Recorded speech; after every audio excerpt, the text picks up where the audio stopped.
AKG centre ആക്രമണ കേസിൽ arrest ചെയ്ത രണ്ടാം പ്രതി സുഹൈൽ ഷാജഹാനെ തിരുവനന്തപുരത്തെ ക്രൈംബ്രാഞ്ച് ഓഫീസിലെത്തിച്ചു. ഡൽഹി വിമാനത്താവളത്തിൽ നിന്നാണ് ഇയാളെ കസ്റ്റഡിയിലെടുത്തത്. പ്രതിയെ ഇന്ന് കോടതിയിൽ ഹാജരാക്കും.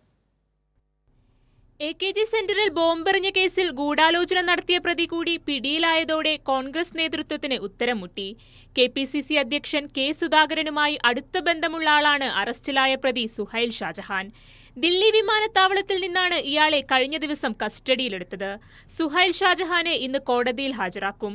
തുടർന്ന് കസ്റ്റഡിയിൽ വാങ്ങി തെളിവെടുപ്പ് നടത്താനാണ് ക്രൈംബ്രാഞ്ച് ആലോചിക്കുന്നത്.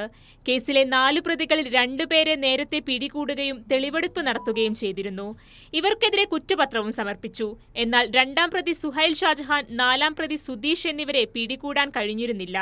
സുഹൈലിനെ പിടികൂടാനായതോടെ ഇയാളുടെ ഡ്രൈവറായിരുന്ന സുധീഷിനെയും പിടികൂടാനാവുമെന്നാണ് അന്വേഷണ സംഘത്തിന്റെ വിലയിരുത്തൽ. ഇന്നലെ രാത്രിയാണ് യൂത്ത് കോൺഗ്രസ് മുൻ ജില്ലാ സെക്രട്ടറി കൂടിയായ സുഹൈലിനെ ദില്ലിയിൽ നിന്ന് തിരുവനന്തപുരത്തെ ക്രൈംബ്രാഞ്ച് ഓഫീസിലെത്തിച്ചത്. 2 വർഷത്തോളമായി ഒളിവിലായിരുന്ന സുഹൈൽ ആദ്യം രക്ഷപ്പെട്ടത് ദുബായിലേക്കാണെന്ന് ക്രൈംബ്രാഞ്ച് കണ്ടെത്തി. അവിടെ നിന്നും ഭാര്യയ്ക്കൊപ്പം ഇംഗ്ലണ്ടിലേക്ക് പോവുകയായിരുന്നു. തിരിച്ച് കാഠ്മണ്ഡുവിലിറങ്ങി റോഡ് മാർഗം ദില്ലിയിലെത്തുകയും കേരളത്തിലേക്ക് വരികയും ചെയ്തു. തുടർന്ന് കൊച്ചിയിലും കണ്ണൂരിലും കറങ്ങിയ ശേഷം വീണ്ടും ദില്ലി വിമാനത്താവളത്തിലെത്തി കാഠ്മണ്ഡുവിലേക്ക് പോകാനായി ശ്രമിക്കുമ്പോഴാണ് പിടിയിലായത്.